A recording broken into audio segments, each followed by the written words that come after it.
You might know that. The Pantheon, it was built, finished, in 126 AD by the greatest emperor that the Romans ever had. Emperor the Romans ever had? Hadrian? Yes, thank you, thank you, you got it. No, we can't underline enough how brilliant he was.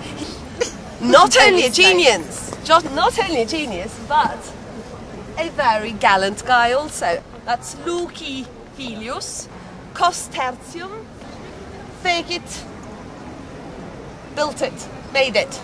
Theon, Theos, gods.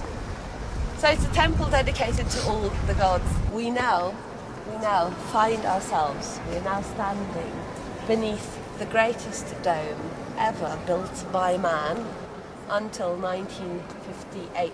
And the sun will travel across the vault like... Now, the magic of the Pantheon again. That happened in 609.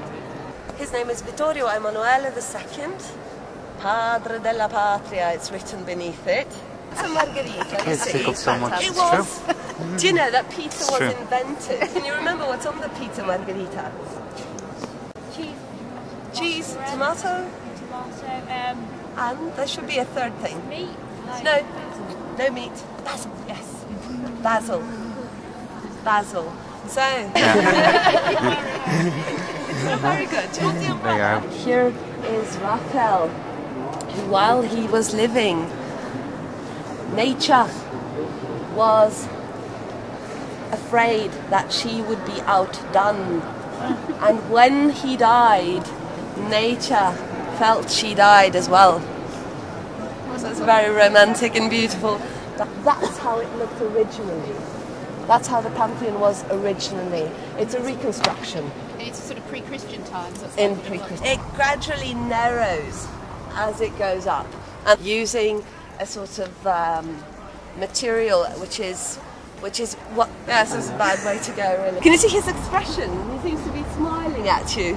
It's done by Gian Lorenzo Bernini, the greatest of the Baroque artists, that's 1600s. Well, it's basically, let's say, a carrying structure for this tiny obelisk. An amazing incident took place in Europe. Europe was in the midst of war. Catholics and Protestants weren't just arguing anymore. Of this Queen Christina of Sweden, who was a very intelligent woman and very intellectual woman also. Bernini, the artist, was there, and back to the Pantheon was another building, and we were sort of inside that building now.